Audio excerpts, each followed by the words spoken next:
ጤና ይስጥልን ክብራትና ክብራን ተመልካቾቻችን ከአሚኮ የስፖርት ትንታኔ ፕሮግራማችን ተጀምሯል። አትሌቲክስ ላይ ያተኮረ መረጃዎችን ወደ እናንተ እናደርሳለን። አብራችሁን ቆዩ። ፕሮግራሞችን አዘጋጅቶ ወደ እናንተ ለማድረስ መልሰው ጥበቡ አስፈጻሚያችን ሰይድ ኢብራሂም ከመላው ስቱዲዮ ሙያተኞች ጋር ቆይታ እናደርጋለን። ስቱዲዮም እንግዳ ጋብዘናል። በአጠቃላይ ባህር ዳር ከተማ ላይ በሚካሄደው 10 ኪሎ ሜትር የጎዳና ላይ የሩጫ ውድድርን ጨምሮ ሌሎች ጉዳዮችን የምንዳሰስ ይሆናል። አብራችሁን ቆዩ። ወደ ፕሮግራማችን ከማለፋችን በፊት የዘወትር አጋራችን የኢትዮ ቴሌኮምን መልእክት ተከታትለን እንድንመለስ የአጋራችን ማመስገን ይጠበቅብናል። ከውጭ ሀገራት የሚላክልዎትን ሐዋላ በተሳካ ቅጽበት በቴሌብር ይቀበሉ የሚለው ኢትዮ ቴሌኮም የፕሮግራማችን አጋር ስለሆነ እናመሰግናለን። ከባህር ማዶ በቴሌብር ሬሚት፣ በቪዛ፣ በዳብሽን እና በሌሎችም መላኪያ አማራጮች ከወዳጅ ዘመድ የተላከለዎትን ዓለም አቀፍ ሐዋላ በቴሌብር ሲቀበሉ ምቾትና ቅልጥፍና ሳይጓደል ከተጨማሪ 9% ስጦታ ጋር ወደ አካውንቶ ይገባል ይላል።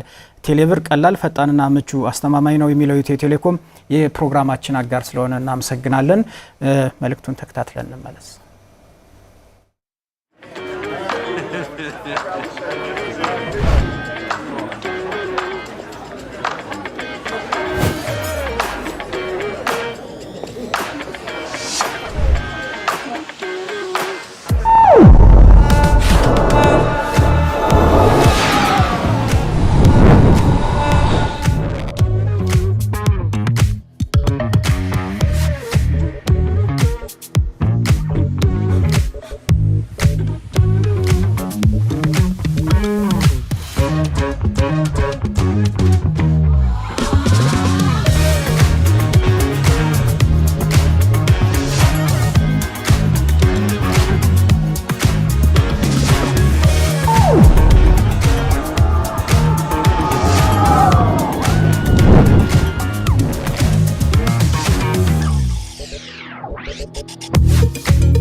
በቴሌብር ሂሳባችንን በቀላሉ ስንጋራና ጉርሻ ስንሰጥ እንዲህ ነን። ቴሌብር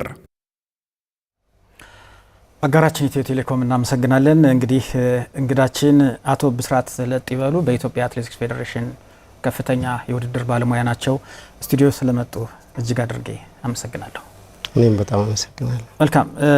በዚሁ አጋጣሚ እንኳን ደህና መጣችሁ ወደ ባህር ዳር። ያው የባህር ዳሩ የጎዳና ላይ 10 ኪሎ ሜትር የሩጫ ውድድር ከዚህ በፊት በመቀሌም በሐዋሳም የተካሄዱ ነበርና እንግዲህ ምናልባት ወደዚህ ስትመጡ ታሳቢ ያደረጋችሁት ነገር ይኖራልና ከዚህ እንጀምር።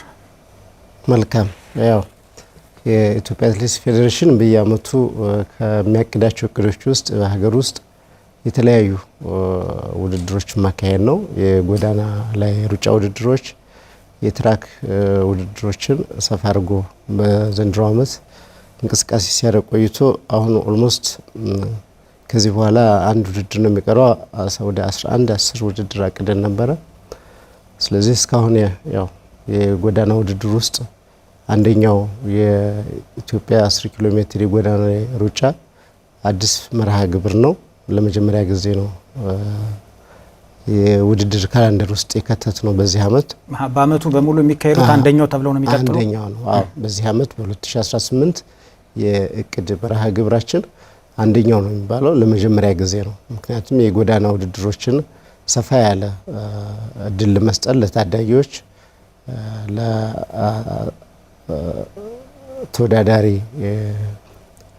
ኤሊት አትሌቶችም አመቺ ውድድር ስለሆነ ምክንያቱም የውጭ ሀገር ውድድሮች በብዛት ስናያቸው የጎዳና ውድድሮች ናቸውና በዚህ ላይ ነው የሀገራችን አትሌቶች ግብዣ እየተደረገላቸው በውጭ ኦርጋናይዘሮች ወደዛ የሚሄዱትና እኛም ደግሞ ይሄን መሰረት በማድረግ የጎዳና ላይ ውድድሮችን ሩጫዎችን በሀገር ውስጥ የውድድር መርሃ ግብር ውስጥ መካሄድ አለበት ብለን በዚህ አመት ይዘናል። ለመጀመሪያ ጊዜ ነው። መጀመሪያ ያሰብነው እንደ ቱር ነበረ። ቱር ለማድረግ ግን በሶስት ከተሞች ላይ ለመጀመሪያ ያክል እናካሄድ የሚል ነበረ። በኋላ ላይ ከቅዳችን አንጻር ስናየው ቱር የሚያስብሉ ነገሮች ሌሎች የሚሟሉ ነገሮች ባለመኖራቸው ቢያንስ ቱር ለማስበል ከ3 በላይ መሆን አለባቸውና መዳረሻዎቹ እኛ ግን በ3 ስላደረግ ነው ከሚኒመም ሪኳየርመንቱ በታይ ስለመጣብን ዘንድሮ በዚሁን ጀምረውና ቀጣይ አመት ላይ ደግሞ ሰፋ አድርገን የሚደረስባቸውን ከተሞችም ትንሽ በዛ አድርገን ቱር የሚለውን የሚያሟላ ነገር እናደርጋለን የሚል የመጀመሪያው መቀሌ ላይ አካሄድን። መቀሌ ላይ ያው እንደ ተከታተልከው እንዳየኸው ውጤታማ የሆነ ውድድር ነው ያካሄድ ነው። ከዛ በመቀጠል ሐዋሳ ላይ ነው። ሶስተኛው ባህር ዳር ላይ ነበር ያቀን ነው። በመርሃ ግብራችን መሰረት ባህር ዳር ላይ እንዲካሄድ ያው ብዙ ቅድመ ዝግጅት ስራዎች ተሰርተዋል። ከክልሉ አትሌቲክስ ፌዴሬሽን ጋር ቅድመ ዝግጅቶችን ጨርሰን አሁን ሰላማዊ በሆነው ከተማ በባህር ዳር ውብ በሆነችው ባህር ዳር ከተማ ይህን የአመቱን የመጨረሻ 10 ኪሎ ሜትር አንደኛውን የ10 ኪሎ ሜትር የጎዳና ሩጫ ለማካሄድ ዋዜማው ላይ እንገኛለን ማለት ነው። በሁለቱ ከተሞች ከዚህ በፊት ባደረጋችኋቸው ምንድነው ያገኛችሁ? ለምሳሌ ይሄ ሶስተኛው አሁን ሰኔ ወር ላይ ነው ፕሮግራሙ እያለቀ ነው። በሁለቱ መድረኮች የተገኙ ምንድነው ጥቅማቸው? ማለት አትሌቶቹ ሽልማት ነው የሚያገኙት? ሌላ ነገር ነው የሚያገኙት? ምንድነው የሚያገኙት? እንግዲህ አንደኛ ዓላማ ተደራሽ ማድረግ ነው። ውድድሮችን በሁሉም አካባቢ ላይ ተደራሽ ማድረግ ነው። ሁለተኛው ተተኪ አትሌቶችን ማፍራት ነው። ሶስተኛው እነዚህን አትሌቶች ደረጃ የሚያገኙ አትሌቶች ከ1 እስከ 8ኛ የሚወጡትን በሽልማት ማበረታታት ነውና እነዚህን ዓላማዎች ያነገበ ነው። ስለዚህ ሽልማቶችም ከዚህ በፊት ስናካሄድ ነበረ። ያገኘነው ነገር ምንድነው? መቀሌ ላይ 7 አትሌት ነበር ያወዳደር ነው። ትንሽ ርቀትም ስለነበረ ከጸጥታም አንፃር ተሳታፊ ክለቦችም ከበጀታቸው አንፃር ኮስት ስለሆነባቸው በአውሮፕላን ነበር ጉዞም። የተወሰኑ ክለቦችም ከትግራይ ክልልም ያሉት ክለቦች ተሳትፎ 7 አትሌት አወዳድረና በዛ ውድድር ላይ ታዋቂ አትሌቶችም ተወዳድረውበታልና እንደዚህ የጎዳና ውድድር ለመጀመሪያ ጊዜ ስታካሄድ በጣም ኤሊት የሆኑ ታዋቂ አትሌቶቻችን በዓለም አቀፍና አህጉራዊ ውድድሮች ላይ የተሳተፉ አትሌቶች በዚህ ውድድር ላይ ሲሳተፉ ደግሞ ትልቅ እንትን ይሰጣልና ከዛ በመቀጠል ሐዋሳ ላይ ነበር። ሐዋሳ ላይ የተሻለ ተሳታፊ አትሌቶችም ክለቦችም ነበረ ከመቀሌ በተሻለ መልኩ ማለት ነውና አሁን በዚህኛው ደግሞ በባህር ዳሩ ስናየው እንግዲህ ባህር ዳር ለመምጣት ያው በአየር ትራንስፖርት ነው ሁሉም የመጡት። የሚገርመው ነገር ግን የተሳታፊ ቁጥር ይበዛበት ሁኔታ አይተናል። ከመቀሌው 91 ነው፣ የባህር ዳሩ 91 ነው። የሐዋሳው ስንት ነበር ታስታውስ ከሆነ? የሐዋሳው እስከ 130 140 ምናምን ነው። የባህር ዳር አፕዴት የሆኑ መረጃዎች አሉ። አሁን የባህር ዳር በሰዓቱ የነበረውን ዳታ ነው ለሚዲያ መግለጫ ላይ እንትን ያልነው። አሁን ታንጀብል የሆነ ተጨባጭ ነገር ወደ 11 ክለቦች ደርሰዋል። ከክልል የጋምቤላ ክልልም አሁን አዲስ አበባ ላይ ናቸው። ትኬት ቆርጦ ወደዚህ እየመጡ ነው ያሉት። የአትሌት ብዛታችን ደግሞ ከ110 በላይ ወጥቷል። 6 ክለቦች ነበር የተባለ አሁን 11 6 ነበር የተባለው አሁን ወደ 11 ደርሷል። ከአንድ ክልል የጋምቤላ ክልል ጨምሮ የተሳታፊ አትሌት 91 ነበር የተባለው አሁን ወደ 110 ምናምን ደርሷልና ይህን ይመስላል ዳታው ስታየው። ምንድነው ታዋቂ አትሌቶችም አሉበት። በዚህ ውድድር ላይ የተመዘገቡ አትሌቶች አሉ። እነዚህ አትሌቶች ሀገራቸውን ወክለው በክሮስ ካንትሪም በአፍሪካ አትሌቲክስ ሻምፒዮናም የተወዳደሩ ልጆች አሉ። በዓለም የጎዳና ላይ ሩጫ በግማሽ ማራቶን ጀማል ይመርም እነዚህ አትሌቶችም ያሉበት ነው። ስለዚህ ከተሳታፊ አንጻር ስታየው የባህር ዳሩ ካለው ነባራዊ ሁኔታ በአየር ትራንስፖርት ተጠቅመህ ይህን ያክል ተሳታፊ አትሌት ማግኘት በጣም ትልቅ እርምጃ ነው፣ ትልቅ ምርታ ነው ብዬ ነው በእኔ በራሴ የምገመግመው ማለት ነው። እና የግል አትሌቶች እንኳን ስታይ ከአዲስ አበባ 15 የግል አትሌቶች ተመዝግበዋል።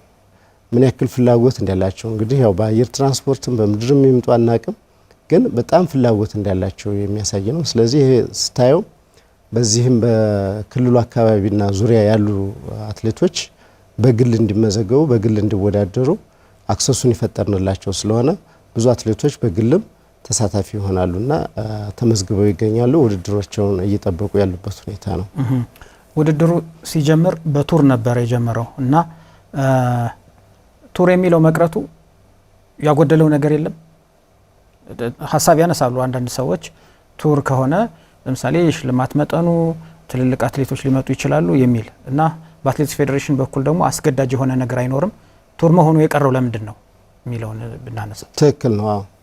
አንደኛው ቅድም እንደገለጽኩልህ የሽልማታችን አቅም ኮንሲስተንሲ በሆነ ቀጣይነት ባለው በጣም አቬሌብል በሆነ መልኩ ሁሉንም አካታች በሆነ መልኩ ሊሆን ይገባዋል። ሽልማት መጠናችን አሁን ቱር ስናደርገው መጨረሻ ላይ ዘይ ነው፣ በነጥብ ነው እንትን የምንለው ይደመራል። ልክ እንደ ዳይመንድ ሊግ ይደመራል። የኔ የብስራት መቀሌ ላይ ስወዳደር በማገኘው ደረጃ ነጥብ ይሰጠኛል። ባህር ዳርም ላይ እንደዛው ቀጥላለሁ፣ ሐዋሳም እቀጥላለሁ። መጨረሻው ላይ 4 ውድድሮች ከሆኑ ያሉኝ 4ቱንም ውድድሮች ማግኘት አለብኝ፣ መሳተፍ አለብኝና የነዛ ድምር ውጤት እኔን ወደ መጀመሪያ የሚያመጣ ከሆነ የመጨረሻው ውጤት የሽልማት አቅም ከፍ ማለት አለበት። ገባ?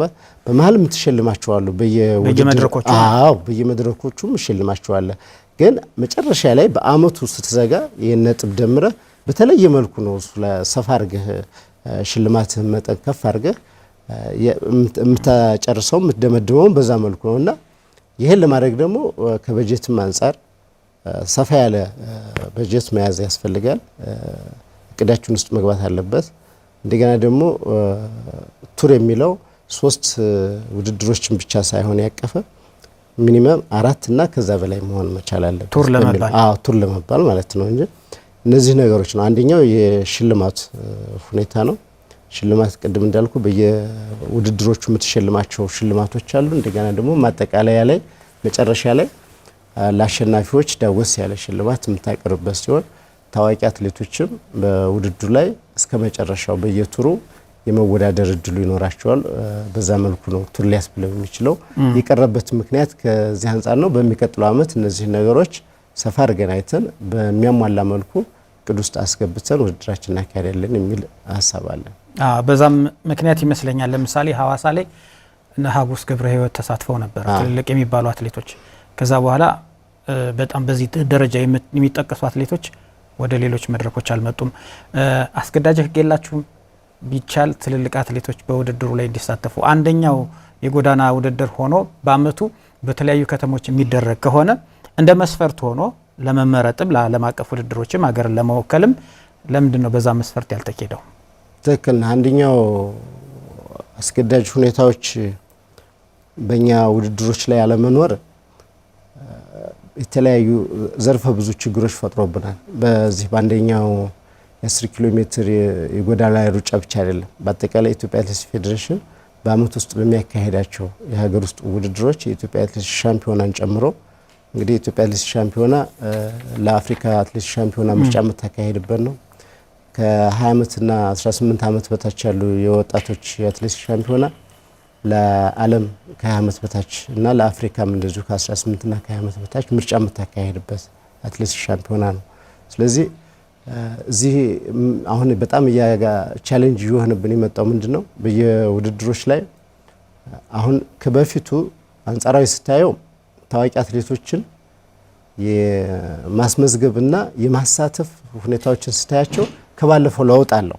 ግን ቢሆንም ደግሞ አስመዝግበው የሚያስቀሩበት አጋጣሚ አለ። ክለቦች ማለት ነው። አዎ ክለቦች ማለት ነው። እና ያን ደግሞ አስገዳጅ ሁኔታ የሚፈጥርበት ማለት አሁን የዓለም አትሌቲክስ አንተ ታስመዘግባለህ፣ አትሌቶችህን ቀድመህ ታሳውቃለህ፣ ፋይናል ኮንፈርሜሽንም ታደርጋለህ።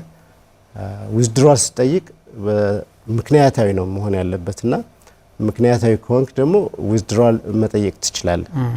ግን ምክንያታዊ ሳትሆን በራስህ ዊዝድሮዋል የምታረግ ከሆነ ቅጣት አለው በወርልድ አትሌቲክስ ማለት ነው። ስለዚህ እኛም የውድድር ደንቦቻችን ላይ ቅጣት አለው እንላለን። ግን ወደ አፈጻጸም ስንወርድ ደግሞ መሬት ላይ የለምና አሁን የአዲስ አበባ ግራንድ ፕሪ ባለፈው ያካሄድነው ብሮንዝ ሌቭል በአንድ ጊዜ ወደ ወርቅ ሌቭል የተሸጋገርንበት የውድድር መድረክ ላይ 10,000 እና 5,000 ኦልሞስት ትራኩ ባዶ ነበር። እንግዲህ ኢትዮጵያ የምትታወቀው በዓለም በ10,000 እና በ5,000 ፊልዶች ነውና ይሄን ያክል አትሌት እያለ የማይነጥፍ አትሌት በጣም ፐርፎርም ያለ ዓለም የሚጠብቀውን የሚጓጓበትን መድረክ አትሌት ካስመዘገብክ በኋላ ከተመዘገበ በኋላ ወደ ውድድር ቦታ ላስገባ ማለት ይሄ ራሱ ትልቅ ሀገራዊ እንትንም ነው በሀገር ደረጃም የሚታይ ነውና አጀንዳው ትንሽ ሰፋ ብሎ ታይቷል። ከኛም ከፌዴሬሽኑ ወጣ ብሎ ሀገራዊ በሆነ መልኩ እንዲታይ የሆነበት ሁኔታ አለ። በዛ መነሻ በሚቀጥሉት አመታት የሀገር ውስጥ ውድድሮች ላይ ክለቦች ታዋቂ አትሌቶችን የሚያሳትፉበት እና የሚያወዳድሩበትን አስገዳጅ ህጎች እየመከርን ያለንበት ሁኔታ ነው። መስተካከል አለበት የሚል ነገር አለና ያነሳው ጥያቄ ከዛ አግባብ ነው። እነዚህ የጎዳና ላይ የቱር ውድድሮች ወይም ውድድር ቱር የሚለውን እንኳን ትተን አሁን የመቀሌው፣ የሐዋሳው፣ የባህር ዳሩ ምናልባት በዚህ ሰኔ ወር መጨረሻ የሚቀራን ውድድርም ካለ እሱን ጨምራችሁ እንደ ሀገር ምንድን ትወስዳላችሁ? ከአራቱ መድረኮች ላይ ምንድን ነው መጨረሻ ላይ የምታደርጉት?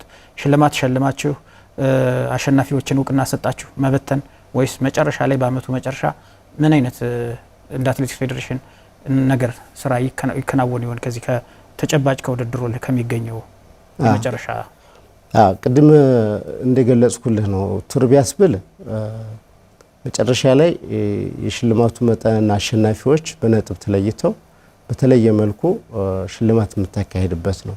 ያሁኑ በየተሳተፉበት የውድድር እንትኖች ከተሞች ላይ በሚያገኙት ደረጃ ሽልማት አድርገህ መጨረሻ ላይ በወንድና በሴት አሸናፊ ዋንጫ ሽልማት እያደረግን ነው ስናጠቃልል የነበረው። የባህር ዳሩን በዚሁ ነው። ቀጣይ አንድ ውድድር ነው የሚቀረን። የሻምበል አበበ ቢቂላ ማራቶን ሐዋሳ የሚካሄደው ሰኔ 21 ነው የመጨረሻ የአመቱ የውድድር ካላንደራችን የሚያበቃው።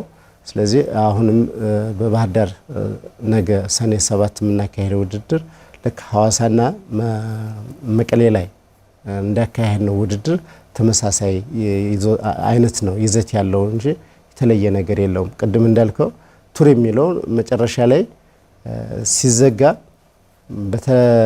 በተሻለ መልኩ ለማድረግ በሚቀጥለው አመት ላይ እቅዳችን ውስጥ የምናስገባበት ነው። ምክንያቱም ቅድም ያነሳኋቸው መሟላት ያለባቸው ነገሮች ከሽልማት ጨምሮ መጨረሻ ላይ በተለየ መልኩ ልክ ውድድሮችን አካሄደ መጨረሻ ላይ በተለየ መልኩ ልክ ምንድነው ይሄ አዋርድ ሽልማት ሰጥ ማለት ነው። የሙዚቀኞችና አርቲስቶች አዋርድ እንደሚባለው የአመቱ ምርጥ አትሌት ብለህ በሽልማትም በምንም ኢቨን ራሱ ስፖንሰሮች ነው የኢትዮጵያ አትሌቲክስ ፌዴሬሽን የሚያዘጋጀው አመታዊ ሽልማት ነው። በቃ የአመቱ ምርጥ አትሌት ብለን የምናዘጋጅበት ወደፊት እሱ ነው እያሰብን ያለ ነው።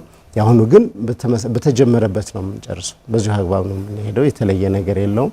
ከዛ ውጪ የዚህ ቱር የጎዳና ላይ ሩጫ ውድድር እሱም ብቻ ሳይሆን የትራክ ውድድሮቻችንም ወደ ሁሉም የሀገሪቱ ክልሎች ወይም አካባቢዎች ማድረስ እንፈልጋለን። አንደኛ በየክልሎች ያለውን የልማት የገጽታ ግንባታ ሁሉ ነገሮችንም እንደ ፕሮሞሽን የምትሰራበት ስራ ነውና ጎን ለጎን ጎን ለጎን የምታደርግበት ነውና አሁን ባህር ዳር ላይ የምናካሄደው ውድድር ባህር ዳር ላይ የተሰሩትን ልማቶች አሚኮ ነገ በቀጥታ ስርጭት ያስተላልፋል።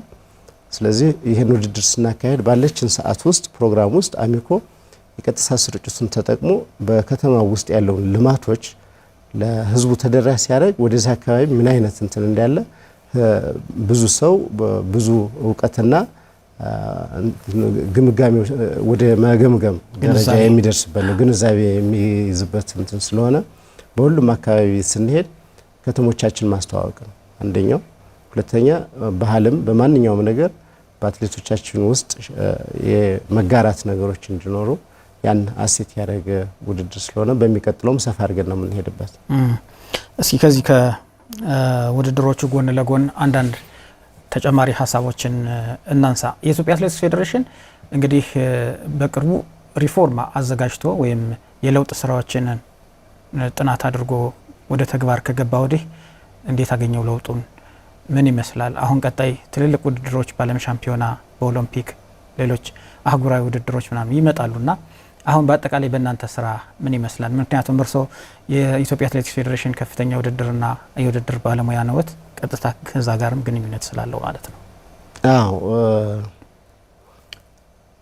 ኢትዮጵያ አትሌቲክስ ፌዴሬሽን ሪፎርም ያስፈለገበት ዋናው ምክንያት የውጤት ማሽቆልቆልና ተተኪ ከማፍራት አንጻር ላይ ውስንነት በመገኘቱ ነው። ለዚህ የአብነት ማሳያ ያለፉት የቶኪዮ ከሪዮ ደ ጀኔሮ ጀምሮ የቶኪዮ የፓሪስ ኦሎምፒኮች ላይ ያስገኘናቸው ውጤቶች ህዝቡ ከሚጠብቀው በታች ሆኖ ነው የተገኘውና ስለዚህ ከዚህ ውጤት ከማጣት አንጻር በተለይ ከምንታወቅባቸው ፊልዶች ከመካከለኛ 1500 ጀምሮ እስከ 10000 እስከ ማራቶን ያሉትን ውጤቶች ህዝባችን በጣም በከፍተኛ ሁኔታ ነው የሚጠብቅበት በተለይ በኦሎምፒክና በዓለም ሻምፒዮና ላይ ማለት ነው።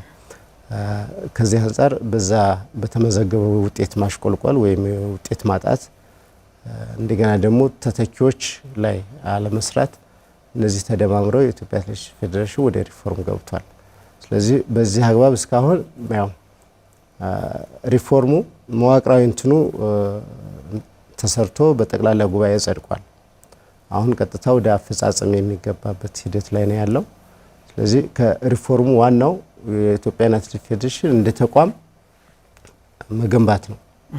ተቋሙን መገንባት ነው እና ተቋሙን ኮምፒታንት ማድረግ ነው፣ ተወዳዳሪ ማድረግ ነው። ተወዳዳሪ የሚሆነው ደግሞ ባቀዳቸው ግቦችና አላማዎች ላይ ውጤት ሲያመጣ ነው። ስለዚህ ውጤቱ ምንድነው? ተተኪ ላይ ወርዶ መስራት አስፈላጊ ነው። ተተኪ ላይ ስንሰራ ደግሞ በሂደት ውጤቶችንም የማግኘቱ ፕሮባቢሊቲው ሰፊ ስለሆነ ስለዚህ ቀጣይ የሎስ አንጀለስ ኦሎምፒኮች አለ ከዛም የአውስትራሊያ ላይ የሚካሄድ የኦሎምፒክ ውድድሮች አሉ። ሌሎችም የዓለም ሻምፒዮና ውድድሮች አሉ። እነዛ ላይ ከዚህ በፊት ያጠናቸው ውጤቶች እዛ ላይ በተሻለ መልኩ መሰራትና መምጣት አለበት ከሚለው ሐሳብ ተነስቶ ነው ሪፎርም ውስጥ የተገባው። ስለዚህ ያው እንግዲህ ተገብቷል። ወደ ውጤቱን እንጠብቃለን ማለት ነው። አዎ አካባቢዎችን በደንብ መዳሰስ ላይ ምን ያህል እየሰራችሁ ነው? አሁን ሪፎርሙ ሲነሳ ብዙ ሪሶርስ ያላት ሀገር ናት በአትሌቲክስ በኩል ኢትዮጵያ። ግን ሰሜኑንም ደቡብንም ምዕራቡንም ምስራቁንም አራቱንም አቅጣጫ ማዕከላዊንም የማየት አቅማችሁ ምን ያህል ነው? ፌዴሬሽኑ አገር አቀፍ ነው፣ ትልቅ ነው፣ ሁሉንም ያቀፈ ነው። በአንጻሩ በጣም ትልልቅ አትሌቶች የሚገኙባቸው አካባቢ ትኩረት ሳይሰጥባቸው ይቀራልና ብዙ አትሌት ባክኖ ይቀራል፣ ለሀገር ለክለቦች መብቃት የሚገባቸው የሚሉ ቅሬታዎች ይነሳሉ። ምናልባት ጥናታችሁ በቀጣይ ይሄን ነገር ግምት ውስጥ ያስገባ ይሆን ወደፊት?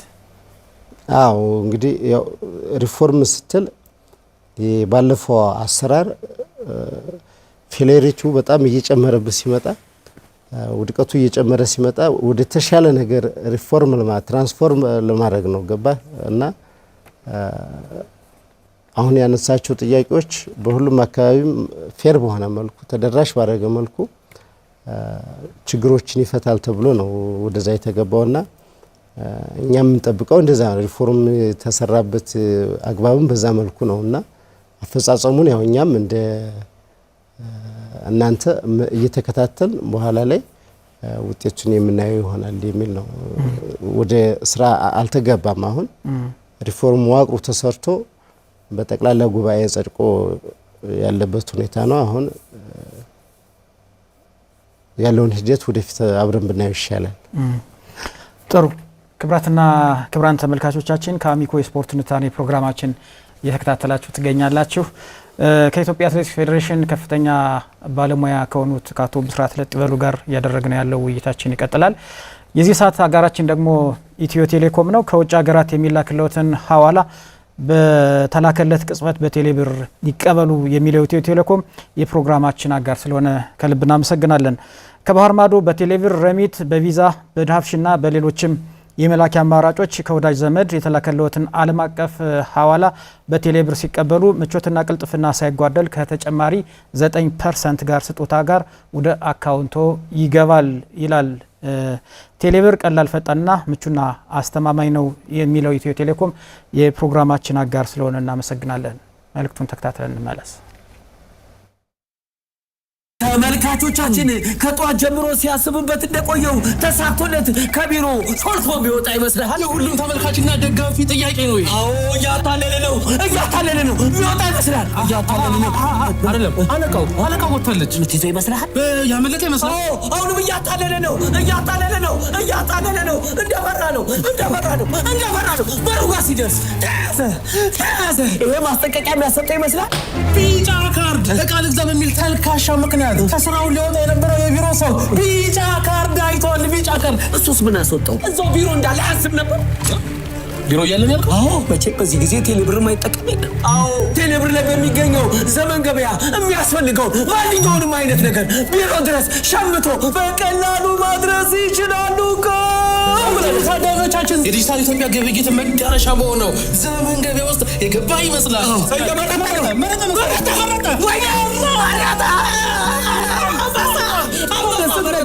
ይሄንን ቀሚስ ባይገዛ ኖሮ አልቆለት ነበር።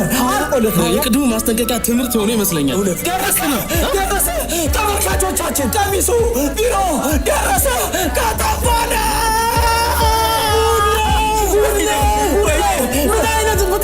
ምን አይነት ቴክኖሎጂ! ወይኔ ዘመን ገበያ ከጉዳ ወጣ።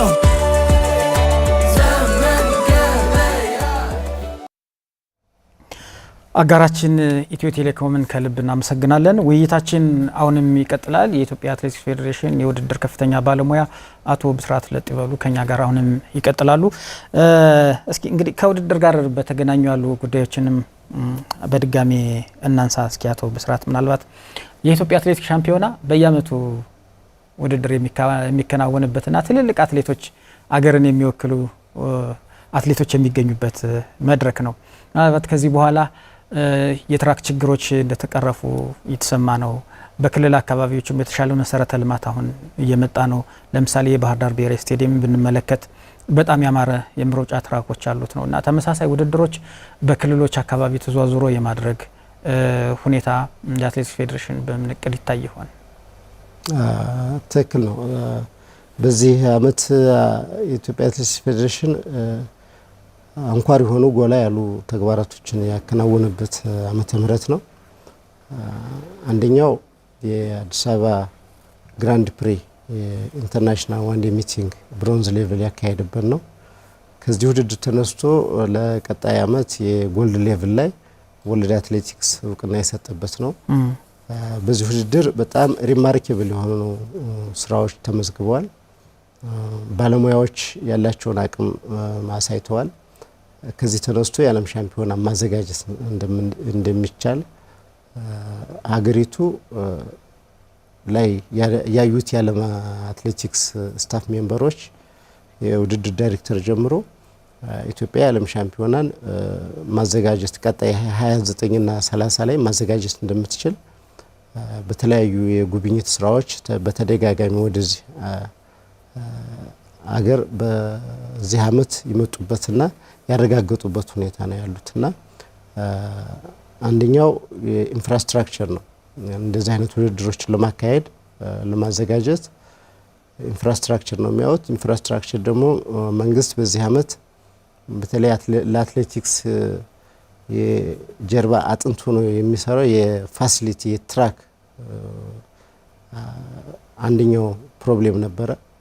ትራክ የለንም ነበረ። በውሰት ነበር የምንሰራው።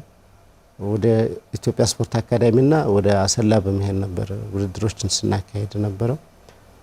አሁን በዚህ አመት 2 ትራኮችን መንግስት ጨርሶ ለአትሌቲክስ መጠቀሚያ አገልግሎት እንዲውሉ አድርጓል። አንደኛው የአዲስ አበባ አሮጌው ስቴዲየም ትራክ ሙሉ በሙሉ ታድሶ በዓለም አትሌቲክስ ሰርቲፋይድ እንዲሆን ተደርጓል።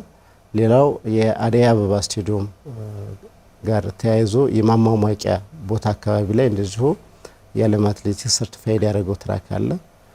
በቀጣይ ደግሞ የአደይ አበባ ስቴዲየም የውስጥ ዋናው የትራክ የማንጠፍ ስራ አጠቃላይ ከስቴዲየሙ ፊኒሽንግ ጋር ተያይዞ የሚሰራ ይሆናል። ስለዚህ ዘንድሮ ስናየው ከዚህ በፊት የነበሩትን የትራክ ማጣት ዘንድሮ ቀርፎልናል። ከዚህ ጋር ተያይዞ የኢትዮጵያ አትሌቲክስ ሻምፒዮናን የኢትዮጵያ ከ20 ዓመት በታችና ከ18 ዓመት በታች የአትሌቲክስ ሻምፒዮናን በተሟላ ትራክ ላይ ውድድሮችን ለማስኬድ ተችሏል። ይህን ትራክ በመጠቀም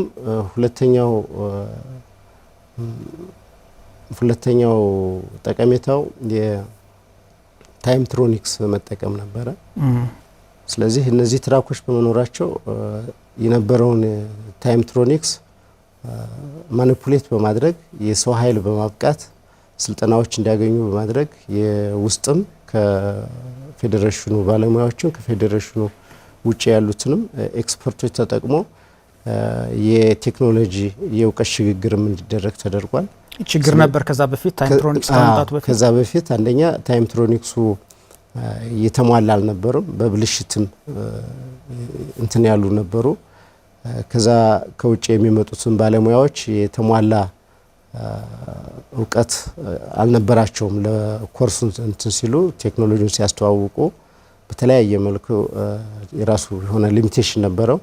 በዚህ ዓመት ግን በጥልቀት በመነጋገር በየፌዙ ባለሙያዎችን ከውጭ በማምጣት ውድድሮችን በማስኬድ ፕራክቲካሊ እዛው ላይ የፌዴሬሽኑ ባለሙያም ከፌዴሬሽኑ ውጭ ያሉ የዩኒቨርሲቲ ኤክስፐርቶችም ዶክተሮችም በዚህ በታይምትሮኒክስ ሲስተም ላይ በውድድራችን ላይ ትልቅ ኢንቮልቭመንት ነበረውና የቴክኖሎጂ ሽግግር የሚታየበት ነው።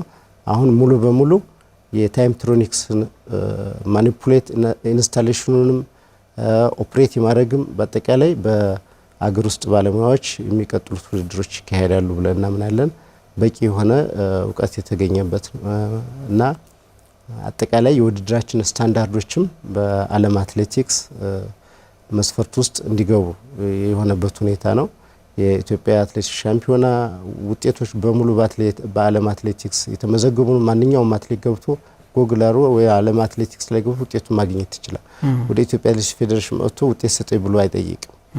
የ20 ዓመት በታችና ከ18 ዓመት በታች ውድድሮችም ሙሉ ሪዛልቶች በወርልድ አትሌቲክስ ፔጅ ላይ ያሉ እዛ ገብቶ ውጤቱን እንትን ማለት ይችላል ማንኛውም አትሌት። አዎ ስለዚህ እነዚህ ውድድሮች በዓለም አትሌቲክስ እውቅና ያገኙና ስታንዳርዳቸውን ያሟሉ ውድድሮች ናቸው።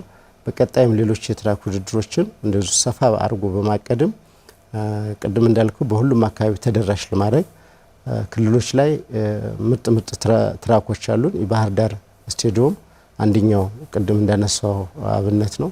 ባህር ዳር ስቴዲየም ላይ የትራክ ውድድሮችን መጠቀም አስፈላጊ ነው። ስቴዲየሙ ላይ ያሉትን በሙሉ በሰዓት ካልተጠቀምክበት ከታሰበለት ዓላማ ውጭ ነው የሚሆነውና ስለዚህ ባህር ዳር ስቴዲየም ትራክን መጠቀም አንደኛው እንትን ነው። ሌሎችም ላይ ሐዋሳ ላይ እንደዚሁ ተመሳሳይ ትራኮች አሉ፣ ድሬዳዋ ላይ አሉ፣ ሌሎችም ቦታ ነቀምት እንደዚህ ምናምን አሉ። ስለዚህ እነዚህ አካባቢዎች ላይ ውድድሮቻችን ተደራሽ ማድረግም የፌዴሬሽኑ ዋና ዓላማ ነው። በዛ መልክ ነው ስናቀድም በዚህ መልኩ ነው እንትን የምንላቸው የውድድር መርሃ ግብሮችን የት ይካሄዳሉ የሚሉትም በዚሁ መልኩ ነው የምናስኬዳቸውና በአጠቃላይ በዚህ ዓመት እንዳልኩ እነዚህ ውጤቶች በትንሹም ቢሆን ግን በውጤታቸው በጣም ከፍተኛ ነው። በቁጥር ስታያቸው ትንሽ ሊመስሉ ይችላሉ። በውጤቱ ግን በጣም ከፍተኛ የሆነ ውጤት የተሰራበትና የተመዘገበት ዓመተ ምህረት ነው ማለት ይቻላል። ከዚህ ጎን ለጎን የኢትዮጵያ አትሌቲክስ ፌዴሬሽን በፌዴራል ደረጃ የተቋቋሙ የአትሌቲክስ ማዕከላት ከክልሎችና ከከተማ አስተዳደሮች ጋር የሚያስተዳድራቸው ማዕከላት ወይም ክለቦች ማዕከላት አሉ እና ምናልባት ክትትላችሁ ምን ያህል ነው? እስኪ ስለዚህ ነገር እናንሳ። ለምሳሌ በየአመቱ የትጥቅ ክፍፍል ይኖራል በእኩልነት ሌሎችም ነገሮች ሄዶ ማዕከላቱ የሚገኙበትን ሁኔታ የእናንተ ተጠሪነታቸው ለእናንተ ነው። ምናልባት ክልሎቹ ወይም ከተማ አስተዳደሮቹ ይዘው ቢያስተዳድሩም አላማው ግን አትሌቲክሱን ለመደገፍ የተቋቋሙ ናቸውና ከዚህ አንጻር እናንተ ምንድነው የምትሰሩት? እውነት በታሰበለት ልክ በአመቱ እነዛን ማዕከላት ተዟዙራችሁ በእኩል አይን አይታችሁ የሀብት ክፍፍል እንዲህ የሚያስፈልጋቸውን ነገር በማድረግ በኩል ምን ይሰራል? እውነት ነው። የኢትዮጵያ አትሌቲክስ ፌዴሬሽን የአትሌቲክስ ስፖርትን የስፖርት ልማትን ማስፋትና ተደራሽ ማድረግ ነው። ከዚህ አንፃር በተለያዩ የክልሎች አካባቢዎች ላይ ሰፋ ያሉ የአትሌቲክስ ፕሮጀክቶች፣ ማዕከላት፣ ክለቦች፣ የተለያዩ የኪድስ አትሌቲክስ ፓይለት ፕሮጀክቶች እንዲኖሩ የማስፋትና የማልማት ስራዎችን ትኩረት አድርጎ ይሰራል። ቅድም እንዳልከው ከአዲዳስ የሚገቡ ትጥቆች በብዛት ውሉ ፕሮጀክቶች ላይ ነው። ከፕሮጀክቶች ጋር ተያይዞ የተሰራ ውል ነው። እነዚህ ማዕከላቶች፣ ክለቦች የሚለውን ያጠቃለለ አይደለም። ስለዚህ የኢትዮጵያ አትሌቲክስ ፌዴሬሽን ደግሞ በፕሮጀክት ስም ከአዲዳስ ተዋውሎ ያስገባውን ትጥቅ ቅድም እንዳልከው ለአትሌቶች ድጋፍ ለማድረግ ለማዕከላት ድጋፍ ለማድረግ ስል ደግሞ ከፕሮጀክት በራሱ አሰራር ለማዕከላትም እገዛ ያደርጋል እና እገዛ ከሚያደርግባቸው አንደኛው የሙያ ድጋፍ ነው። የሙያ ድጋፍ ይሰጣል፣ የገንዘብ ድጋፍ ያደርጋል፣ የትጥቅ ድጋፍ ያደርጋል። የሙያ ድጋፍ የምንለው የሱፐርቪዥን ስራ ነው፣ የማሰልጠን ስራ ነው። ባለሙያዎችን የማብቃት የአሰልጣኝና የዳኛ ባለሙያዎችን ማብቃት። ከዚህ አንፃር እነዚህን ስራዎች ላይ በየአመቱ እቅድ ውስጥ አስገብቶ ያቅዳቸዋል። አንደኛው ሱፐርቪዥን ነው። አሁን ቅድም ያልከው እነዚህን ማዕከላትም ሆኑ ፕሮጀክትም ሆኑ ክለቦችም ሆኑ ድጋፍ ስታደርግ ሙያዊ ድጋፍ ስታደርግ በሱፐርቪዥን ነውና አሁን የሱፐርቪዥን ስራችን ኦልሞስት 1-2-3 አመት ሆኖታል ከቀረ ማለት ነውና ዘንድሮ የሚካሄዳል ተብሎ ነበር። በጣም ሰፊ ስራ ያለው ነው። ሰፊ የድጋፍ ስራ የምትሰራበት ነው። ስለዚህ ያለፉት 2 እና 3 አመታት በቂ የሆነ ክትትልና ድጋፍ ለክልሎች፣ ለፕሮጀክቶች፣ ለማዕከላት፣ ለክለቦችም ተደርጓል የሚል ድምዳሜ የለኝም በኔ በኩል እንደ ባለሙያ የምናነሳው ጉዳይ ስለሆነ ማለት ነው። ቅድ ላይ ይታቀዳል፣ አፈጻጸም ላይ ግን አላደረግንም፣ ሙያዊ ድጋፍ አላደረግንም። ከዛ ውጪ የትኛውም ክለቦች በክልሎች ውስጥ የሚገኙ የትኞቹም ክለቦች የሚሆኑ ማዕከላት ፕሮጀክት ተጠሪነታቸው ለክልሉ ወይም ለከተማ አስተዳደር አትሌቲክስ ፌዴሬሽን ነው። የኢትዮጵያ አትሌቲክስ ፌዴሬሽን በባለቤትነት ፕሮጀክት የለውም፣ በባለቤትነት ማዕከል የለውም፣ በባለቤትነት ክለብ የለውም። ሁሉም የጠቀስናቸው የክልሎች ነው፣ ባለቤትነታቸው የክልሉ ናቸውና ስለዚህ ለነዚህ ድጋፍ ነው የሚያደርገው የትጥቅ ድጋፍ፣ የሙያዊ ድጋፍና የገንዘብ ድጋፍ። የገንዘብ ድጋፍ የአትሌቲክስ የክልሎችን የአትሌቲክስ ፌዴሬሽን የጽህፈት ቤት ኃላፊዎችን የገንዘብ ድጋፍ ያደርጋል። የማሰልጠኛ ማዕከላት ለአሰልጣኞች የወር ደመወዝ ድጋፍ ያደርጋል። ስቴዲየም ወይም ትራክ የሚሰሩ ከሆኑ ማዕከላትም ወይም ክልሉ የሚሰራ ከሆነ እስከ 2 ሚሊዮን ብር ድረስ ድጋፍ የሚያደርግበት አግባብ ነው ያለው የኢትዮጵያ አትሌቲክስ ፌዴሬሽን። ቅድም እንደተባለው እነዚህን የሚገቡ ትጥቆችን ለሁሉም ፌር በሆነ መልኩ ባለው አቅም ያለውን ሪሶርስ ሳይቆጥብ በተቻለ መጠን ተደራሽ ለማድረግ ለማገዝ የሄደበት አግባብ ነው ከዚህ በፊትም ያለው አሁንም ያለው ሁኔታ ይሄ ነው እና የክትትልና ድጋፍ ሙያዊ ስራዎችን ግን በሚቀጥለው ትኩረት ሰጥቶ መስራት ያስፈልጋል እንደ ባለሙያ ሳስብ። ምክንያቱም ተተኪዎች ላይ እንሰራለን ብለን አቀድም ሪፎርሙ አንደኛው ተተኪዎችን ላይ መስራት፣ ተተኪ ሲሰራ ደግሞ በሁሉም አካባቢ ላይ ክትትልና ድጋፍ ሊኖርህ ይገባል። አትሌቶችን ፖቴንሻል ኤሪያዎችን ከመለየትና አትሌቶችን ከመመልመል ጀምሮ እነዚህን ስራዎች መስራት አስፈላጊ ነው። ተተኪዎችን የምታገኘው በታች ወርደህ ስትሰራ ነውና ክትትልና ድጋፋችን ከአሁን በፊት ነበረው በተሟላ ማለትም አይቻልም፣ ግማሽም አልተደረገም። ያለፉት 2 እና 3 አመት ሙሉ በሙሉ የተቋረጠበት ሁኔታ ነው። ዘንድሮ የሚደረጋል ተብሎ ነበር። ያው ስራዎች መብዛትና ጫና መፍጠር አልተደረገም። በሚቀጥለው አመት ትኩረት አድርጎ የመጀመሪያ የትኩረት አቅጣጫ አድርጎ የሚያስበው ተቋማችን ለክልሎች እና ለከተማ አስተዳደሮች እስከ ፕሮጀክት ድረስ ድጋፍና ክትትል በሱፐርቪዥን ይደረጋል የሚል እቅድ ተይዟል እና በዛ መልኩ ነው የምንሄድበት። እስኪ እንግዲህ ያው ሰዓታችን እየተጠናቀቀ ነው። በቀሪ ደቂቃዎቻችን ደግሞ የተወሰኑ ነገሮችን እናንሳ። አቶ ብስራት የጎዳና ውድድሮችን ከማድረግ ባለፈ ሌሎች ውድድሮችም እንዲካሄዱ ከፌዴሬሽኑ ጎን ለጎን የአሰልጣኞች፣ የክለቦች፣ የክለብ ባለቤቶች በግልም የሚወዳደሩ እንደው ለሀገር ነው የምሮጠው የሚለውን ነገር እንዲያስቡ ምንድነው የሚጠበቀው? አሁን አንድ አትሌት ይወጣል በጎዳና በግል ተወዳድሮ በማናጀር በቃ እንጀራ የሚያገኝበትን መስመር ነው የሚያስቀድም እንጂ አገር ትበልጥብኛለች ብሎ ምናልባት ከ15 ዓመት ከ20 ዓመት በፊት በነ ኃይሌ በነ ቀነኒሳ ሌቭል የሚገኙ አትሌቶች አገራዊ ስሜታቸውን አሁን ከቅርቡ ጊዜ ወዲህ እየቀነሰ ስለመምጣቱ ይነገራልና ይሄ ነገር እንደው አገርን ማስቀደም የሚለው ነገር በአትሌቲክስ ፌዴሬሽን ምን ያህል ትኩረት ይሰጣል? ትክክል ያነሳው ሐሳብ በመሰረቱ አትሌቱን በምትይዘበት ያያያዝ አግባብ ነው። አንተ በምትይዘበት ያያያዝ አግባብ ነው። ይሄ አሁን ያልከው አትሌቶች ላይ የአገር ፍቅር የለም የሚለው ሊባል ይችላል። ግን ፕራክቲካሊ አንተ ደግሞ ከአትሌቶች ጋር አብረህ ከሆንክ የሀገር ፍቅር አላቸው። አንተ ነህ አትሌቶችን የሚመራው አካል ነው የሀገር ፍቅር እንዲኖራቸው የሚያደርገው። አትሌቶቹ የሀገር ፍቅር አላቸው። የምትመራበት አግባብ ነው፣ የምትይዝበት አግባብ ነው። እኔ ለምሳሌ አንድ ላንሳለህ። አሁን የዘንድሮ ወርልድ ክሮስ ካንትሪ ታላሃሲ አሜሪካ የቴክኒክ መሪ ሆኜ የሄድኩት እኔ ነኝ።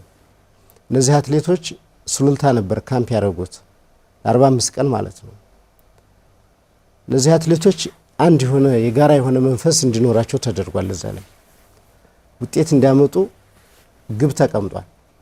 አትሌቶችን የማወያየት አዌርነስ መስጠት፣ አንድነት በውስጣቸው እንዲኖር፣ ሀገር እንዲያስቀድሙ የተለያዩ ዲስከሽኖች ነበሩ። የስነ ልቦና ትምህርቶች ነበሩ።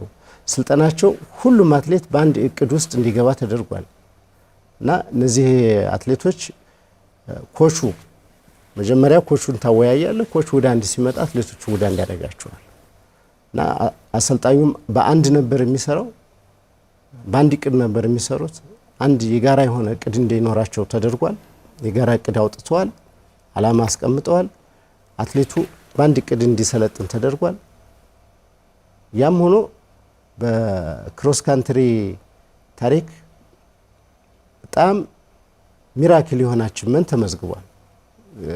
ለዛውም ወጣቶች 6 ኪሎ ሜትር በ3 አትሌት ነው የተወዳደር ነው በቪዛ ምክንያት ማለት ነውና ያ የቡድን ወርቅ በቪዛ ምክንያት ነው የቀረበ። በጣም ፐርፎርም የሚያደርጉ ሃይ ፐርፎርማንስ ላይ ያሉ ልጆች ቀርተውብናልና እነሱ ቢካተቱ አንድ የቡድን ወርቅ ስናገኝ ብዙ ወርቆች ነበር የሚኖሩትና በክሮስ ካንትሪ ያም የመጣው አሁን የተመዘገበው ቅድም በተሰሩ ስራዎች ነው። አትሌቶች ወደ ውድድር ሲገቡ በልህ ነበር ይገቡት። እኔ እዛው ስላየሁ ነው። እየተደጋገፉ እየተላቀሱ አሰልጣኙ ላቡ በዚህ እስከሚፈስ አትሌቶችን አሲስት ሲያደርግ ምክር ሲሰጥ የነበረበት ነው። ሀገራዊ ፍቅር ማለት ይሄ ነው። ባንዲራ የኢትዮጵያ ናሽናል መዝሙር በአሜሪካ ሲዘመር አሜሪካ ውስጥ ታላሃሲ ፍሎሪዳ ያሉ ኢትዮጵያን ዜጎች ትውልደ ኢትዮጵያኖች ከኛ ጋር ሆነው ያለቅሳሉ። ይሄ ነው የሀገር ፍቅር ማለት እና አትሌቶች ወደ ውድድር ሲገቡ በስሜት ነው፣ በሞራል ነው፣ በልህ ነው፣ ተመካክረው ነው። አንዷ ወደ ኋላ ስትቀርባት ያችኛው ግን ስራዎች ናቸው። አትሌቱ ላይ የሀገር ፍቅር እንዲኖራቸው የሚያስደርገው ስራዎች መጀመሪያ የተሰሩ ስራዎች ናቸውና በእንደዛ ከተሰራ አትሌቱ የሀገር ፍቅር አለው፣ ውጤት ማምጣት ይቻላል። በእርግጥ ያየሁበት ነገር ስላለ ማለት ነው። ስለዚህ ወደ ኋላ ደግሞ ስንሄድ በተበታተነ ነበር ስልጠናው የሚሰጠው፣ የጋራ እቅድ አልነበረም። ለምሳሌ ቶኪዮ የዓለም ሻምፒዮና ማንሳት እንችላለን። 30 አትሌት ነበር፣ 30 እቅድ ነበር ያለው፣ 30 አሰልጣኝ አለ። አብሮ አይሰራም ነበር ቲሙ። ወደ አንድ ለማምጣት ስትሞክርም ብዙ ፈተናዎች ነበሩበት ነውና ይሄኛውን ግን በተሻለ መጠን ከአዲስ አበባ ሞጣ አድርገን ሱሉልታ ላይ ነበር ካምፕ ያደረግነው። ወደዛ አትሌቱና አሰልጣኙ ቴክኒክ መሪ፣ ሕክምና ክፍል ብቻ ነበር እዛ ያለው፣ ማሳጅስት ብቻ ነው። ማንም የባለ አሰልጣኝ ወይም ማናጀር ብቅ አይልም ነበር፣ አይመጣም ነበር። ቢመጣም ክልከላዎች ነበሩ እና የቅድመ ዝግጅት ስራዎች ተሰርተዋልና በእንደዚህ አግባብ ነው አንድ ብሔራዊ አትሌት ስታዘጋጅ ሀገሩን ወክሎ ውጤት እንዲያመጣ ስታደርገው ቅድመ ዝግጅት ስራዎችን ከሰራ በኋላ ነው እና በእንደዛ አግባብ ከተሰራ ውጤት ይመጣል። የሀገር ፍቅር አለ የለም የሚለው ምናልባት ሊመስል ይችላል። ሰዎች እንደዛ አይነት ገለጻ ሊያደርጉ ይችላሉ። ግን ፕራክቲካሊ ውስጥ ገብተህ ስታየው ደግሞ እኔ በገለጽኩልህ አግባብ ነው የምታገኘው የሚል ሀሳብ ስላለኝ ነው። እሺ በጣም እናመሰግናለን። የዚህ ሰዓት አጋራችን ኢትዮ ቴሌኮም ነው። ከውጭ ሀገራት የሚላክልዎትን ሐዋላ በተላከልዎት ቅጽበት በቴሌብር ይቀበሉ የሚለው ኢትዮ ቴሌኮም የፕሮግራማችን አጋር ስለሆነ ከልብ እናመሰግናለን። ከባህር ማዶ በቴሌብር ሬሚት፣ በቪዛ፣ በዳሃብሽን እና በሌሎችም የመላኪያ አማራጮች ከወዳጅ ዘመድ የተላከልዎትን ዓለም አቀፍ ሐዋላ በቴሌ ሲቀበሉ ምቾትና ቅልጥፍና ሳይጓደል ከተጨማሪ 9% ጋር ወደ አካውንቶ ይገባል። ቴሌብር ቀላል፣ ፈጣንና ምቹ አስተማማኝ ነው የሚለው ቴሌኮም የፕሮግራማችን አጋር ስለሆነ እናመሰግናለን።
በቴሌብር ሂሳባችንን በቀላሉ ስንጋራና ጉርሻ ስንሰጥ እንዲህ ነን። ቴሌብር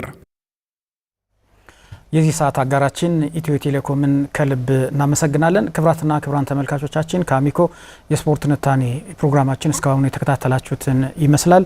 እንግዳችን አቶ ብስራት ለጥበሉ በኢትዮጵያ አትሌቲክስ ፌዴሬሽን ከፍተኛ የውድድር ባለሙያም እዚህ ስቱዲዮ ድረስ በመገኘት ለሰጡን ሙያ አስተያየት ከልብ እናመሰግናለን። እንግዲህ አንደኛው የጎዳና ላይ ሩጫ ውድድር በባህር ዳር የሚደረገውም በተሳካ ሁኔታ እንዲከናወን እኛ ምኞታችን ነው። በነገራችን ላይ በአማራ ሚዲያ ኮርፖሬሽን ይሄ ውድድር የቀጥታ ሽፋን እንደሚያገኝ ለአድማጭ ተመልካቾቻችን ለመግለጽ እንወዳለን። ለነበራችሁ ጊዜ እናመሰግናለን። መልሰው ጥበቡ የፕሮግራሙ አዘጋጅና አቅራቢ፣ አስፈጻሚያችን ሳይድ ኢብራሂም ከመላው ስቱዲዮ ሙያተኞች ጋር በመሆን ቆይታ አድርገናል። ሳምንት በሌላ ጉዳይ እንጠብቃችኋለን። ሰላም።